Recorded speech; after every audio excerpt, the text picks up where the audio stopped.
बिस्मिल्लाहिर्रहमानिर्रहीम। अस्सलाम वालेकुम। Welcome to easy cooking with Naureen.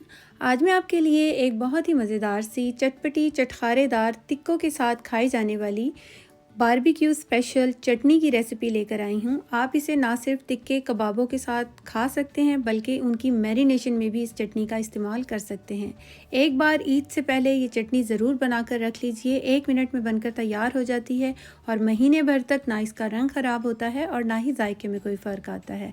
Recipe छोटी सी है, फुल वॉच कीजिएगा, बहुत ही काम आने वाली है। आइए अब हम अपनी रेसिपी को बनाना शुरू करते हैं। यहाँ पर मैंने दरमियाने साइज़ के 2 कच्चे आम ले लिए हैं जो कि सख्त से हैं, थोड़े खट्टे होते हैं, मैंने उनका इस्तेमाल किया है। और 2 अदद मैंने टमाटर लिए हैं मीडियम साइज़ के, और ये रेड वाले होने चाहिए जिसके अंदर जूस ज़्यादा होता है। 1 अदद मीडियम साइज़ का मैंने प्याज ले लिया है।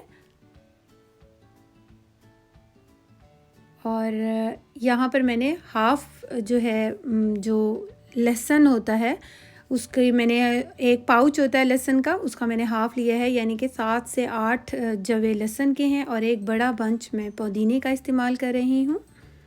सबसे पहले हम पुदीने के पत्तों को डंडियों से अलग कर लेंगे और इसकी जो लास्ट में जो इसके फर्स्ट पे जो होते हैं पत्ते डंडी से लगे हुए, उसकी डंडी के साथ ही हमने पत्तों को इस्तेमाल करना है। इसमें बहुत ही जायका और फ्लेवर होता है, आप इसको ज़रूर इस्तेमाल कीजिएगा।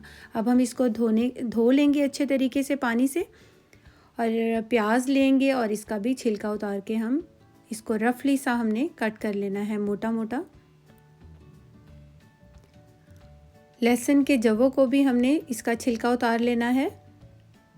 ये चटनी इतनी मज़ेदार बनकर तैयार होती है कि इसका जो फ्लेवर होता है ना, जब आप टिक्के और कबाबों की मैरिनेशन में भी इस्तेमाल करेंगे तो इतने मज़ेदार लगेंगे। और हर कोई आपसे इसकी रेसिपी पूछेगा कि आपने ऐसा कौन सा इंग्रेडिएंट डाला है इसके अंदर जिससे ये इतने मज़ेदार और फ्लेवरफुल बनकर तैयार हुए हैं। और यहाँ पर जो है आजकल आम का सीज़न है तो कच्चे आम मार्केट में बहुत आए हुए हैं, तो मैं इसमें आम डाल रही हूँ, ये रॉ मैंगो डाल रही हूँ। आप चाहें तो अगर जब आपने आउट ऑफ सीज़न जब भी ये रेसिपी बनानी हो तो आप इसके अंदर इमली भी डाल सकते हैं, इमली का गूदा।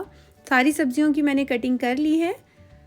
और अब हम एक चॉपर मशीन ले लेंगे और इसके अंदर सबसे पहले हमने वॉश किया हुआ, अच्छी तरह से सुखाया हुआ हमने पुदीना ऐड कर देना है। पुदीने को पानी नहीं लगा होना चाहिए, बहुत अच्छी तरह से मैंने इसको कपड़े से खुश कर लिया था, इसके बाद मैं ऐड कर रही हूँ। और अब हम पुदीने को चॉप कर लेंगे। चॉपर मशीन में हमने इस चटनी को इसलिए बनाना है कि ये बिल्कुल ही पेस्ट नहीं होता, ये दरदरी सी चटनी बनती है, बहुत ही फ्लेवरफुल सी।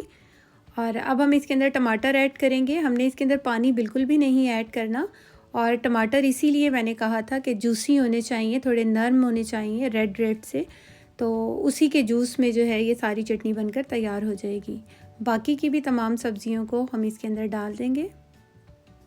अब हम इसके अंदर मसाले ऐड करते हैं, जिसमें मैंने 1.5 टीस्पून नमक लिया है और 1.5 टीस्पून ही मैंने कुटी हुई लाल मिर्च ली है, 1 टीस्पून ज़ीरा लिया है और 8 से 10 मैंने यहाँ पर ली हैं हरी मिर्चें। और ये तीखी वाली हरी मिर्चें हैं। मिर्चों को और नमक को आप अपने टेस्ट के अकॉर्डिंग डाल सकते हैं, लेकिन ये मिर्चें इतनी चटनी के हिसाब से बिल्कुल परफेक्ट हैं और बहुत ही ज़बरदस्त फ्लेवर के साथ बनकर तैयार हुई हैं। बहुत ज़्यादा स्पाइसी नहीं है लेकिन चटखारेदार हैं, मज़ेदार सी।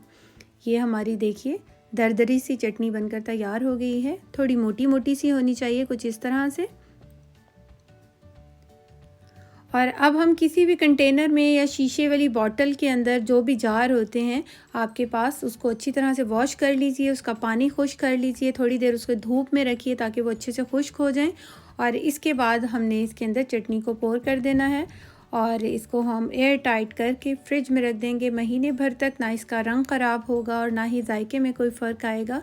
एक बार ईद से पहले तो इस चटनी को आप ज़रूर ट्राई कीजिएगा और बना के रखिएगा और इन्जॉय कीजिएगा अपने बारबेक्यू पार्टी को। होपफुली आपको मेरी ये रेसिपी ज़रूर पसंद आई होगी। रेसिपी अच्छी लगी हो तो लाइक, शेयर और मेरे चैनल को सब्सक्राइब ज़रूर कर लीजिएगा। Thanks for watching. अल्लाह हाफिज़।